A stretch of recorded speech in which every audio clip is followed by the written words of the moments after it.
Hello, my name is Tarmack, and let me show you Airscape, The Fall of Gravity.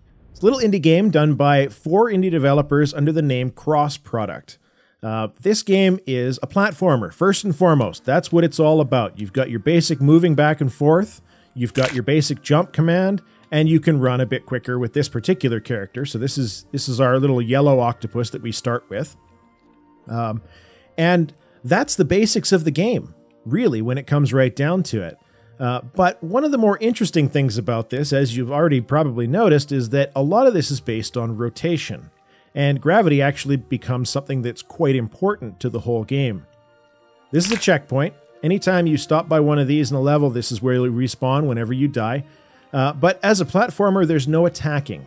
It's not a case where you're attacking another creature to destroy it or anything like that. Everything is an obstacle to you.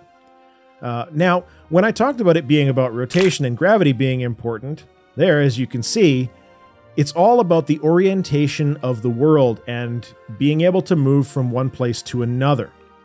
Now, the basic premise of the game is that you, as a little octopus, were pulled out of your home by some weird alien mechanical things, and all of your friends were captured as well, and you got to go rescue them. Now, in each level, just like in, a lot of other platformers, there are collectibles. So this circle right here is what would have been a little creature that you can pick up. And that's how you get your high score. That's how you complete a level, by collecting all of those and then making it to the end. So this will take us back to our main map so I can show you how that looks. The aesthetic is quite pleasing. It's very cartoony, very cutesy, almost goofy in a lot of respects. And you can float around and you can look at all kinds of different levels wherever you want to look. And out here is also where you can switch back and forth between the different colors. The different colors, of course, represent a different octopus each time. So let's go and check out another level here really quick, too, just to show a little bit more of how all of this stuff works. Now, there are more than just your basic kind of obstacles, but these are some of the early ones that you'll run into, these little moving guys. And they kill you. That's really all there is to it. One little thing that I found is just really minor criticism, or perhaps feature suggestion for the future, is to implement some kind of a replay system, a lot like how Super Meat Boy did it, where it shows all of your deaths. Now, it's kind of tricky. They'd have to zoom the map out and that kind of thing, but it would be interesting nonetheless. So again, everything very much based on rotation, right? So here, you hop down to this other area, and this is where you would grab another one of those little creatures before heading back to your mainland to try and keep progressing in the game. You hit your checkpoint. The checkpoint saves how many creatures you have picked up by that point as well, so you're not losing anything if you die after you hit the checkpoint. And we've got lasers, and we've got all kinds of different obstacles that you'll run in throughout the course of playing. Up to and including, we've got these wind turbines that throw you around. There's water that you can swim through, and then later ooze that you can swim through that hurts you. All kinds of different stuff that makes it actually quite interesting as far as a platformer goes. There's a lot of variety here, and it's a unique kind of variety that you haven't really seen a lot of out there. I'm having a good time with it so far. This is not a review. This is just me showing you a little bit of how it works. I wanted to talk a bit about the options side of things as well, just to give you an idea of some of this. There are no basic fancy stuff in the audio, your basic music and sound effects, not a whole lot there. One of the problems that I had, or one of the concerns that I had with the game when I first looked at it, was the idea of motion sickness. And there are a couple of points in it that I've found so far that can be a little bit tricky. That whole rotation thing, if it happens too quickly, people that are prone to motion sickness can have a bit of a problem with that. They did include an option here relating to the screen shake that does remove that a bit. So you're not going to have quite as jarring an experience if you want to turn that, way, way, way down or off entirely. Because, of course, it can be pretty rough on people depending on how well you react to that. They've got a speedrun timer, which is for the entire run itself, not level by level. And showing that you have a wonderful 60 frames per second is very important to them as well, apparently. Now, on the video side of things, this is where it gets kind of interesting. The resolution of the game is on the fly. You know, when you change resolution in a lot of titles, it has to reload everything and load it up at the new resolution. And how it shows in your screen, well, it depends on what monitor you've got. In this case, you can just swap on the fly through the various resolutions. You know, this is what it looks like if you have a 640 by 360 spread out to a 1080p monitor.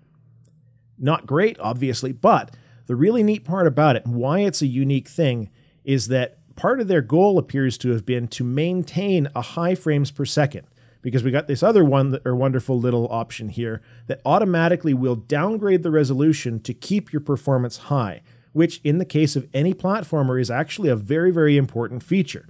Got a couple of quality options as well. Not a whole lot of magic, but again, it's a very simple game as far as the aesthetic goes. There's not a lot of, complex lighting and reflection and all that kind of stuff, because there doesn't need to be. Not every game of this type needs to be that kind of crazy, over-the-top sort of thing. Now, on to a couple of other bits and pieces. As I mentioned, you unlock your different friends. So, in the case here, let's take this first one. So you would have started with the yellow octopus. You got to be jumping from platform to platform. And you can see there's this little room down here that kind of looks like a Metroid chamber. And we had another octopus sitting in that little chamber. I'll show you just a quick run through of how this map works. A little bit more on the obstacle side, which is quite unique. So you start off with your checkpoint, nice and early before you've done anything, which I don't know if that's necessary, but hey, whatever.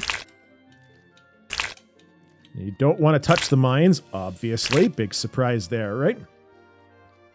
Big on the rotation. And again, it's one of those things that you're going to have to see for yourself if you're very, very, highly prone to motion sickness, that maybe it's something you want to try out before you actually buy it. And on Steam, this game's coming out on Steam on the 11th of August.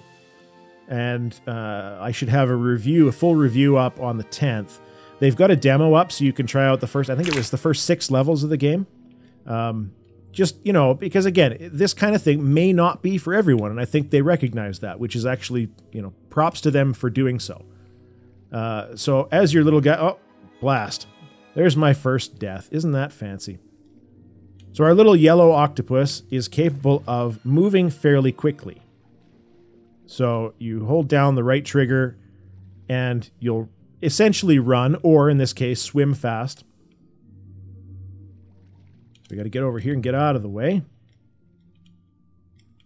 And this is how all of the different swim sections work. And I didn't have a problem on the motion sickness front as long as the player is in control of the rotation. Let's try that again. And this is something that, is true for a lot of motion sickness for people. If you're in control of it, it doesn't bother you. It's like, riding in a car. All right? A lot of people in cars have no problem as long as they're the driver. If they're the passenger, that's when a lot of the motion sickness issues come into play. So, this is the same thing. Now, if I can only just make it to the end and show you how this stuff works, that'd be great. And just like Super Meat Boy and any other, platformer that is done in this sort of fashion, you will die a lot, and that's okay. If it was too easy, I mean, come on. Wouldn't be any fun. You'd be through the game in no time. I'm going to try and maybe take my time a little bit with this so that I can actually make it to the end. All right, so we had more of these. Yeah, that's right. Switch sides, and up we go. Up we go. Up we go.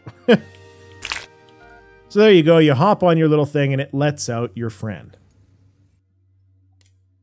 Now, each of the octopus that you deal with has a different ability of some kind. So in the case of this one, this is the first one that you unlock. I'll show you it right here. This is the purple one. It can float, which is kind of a neat thing. If I, again, wasn't going to be dying every single time. So that floating comes in awfully handy because there are going to be some longer jumps that you have to make. All right, as though you were surprised.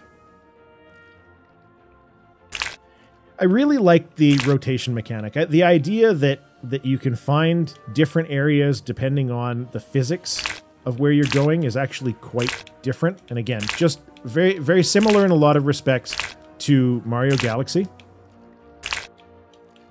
All right, well, we didn't quite see everything in the level, but you get the idea. There was actually one that I missed. You see on the right-hand side, there's those that hyphenated circle. There's a couple of different timing mechanics where a creature comes down, or I don't know, it kind of looks like a droid, you know, the little surveillance droids from Star Wars, that comes down and grabs the little critter and runs off with it. So you have to make it to that one in time, and in some cases that's actually the one at the end you have to go to first and then backtrack. But it's an interesting game. There's a lot of unique elements to this. They did some pretty reasonable variety, and it runs really well, as you would expect. You know, again, very simple aesthetic. There's no excuse for a game like this to run poorly, and I think they did a fairly reasonable job. I do intend to do a full review of it going forward. It'll be something that comes out on the 10th. Who knows? Take a look at the demo. See if it's something you're interested in. Hop back to the channel to check out my review on the day, on the 10th when I do it. That's all there is to it. This is an interesting one. My name's Tarmack. This is Airscape, The Fall of Gravity, done by Cross Product. And that's all I got for you. Thanks for watching. Cheers. Bye-bye.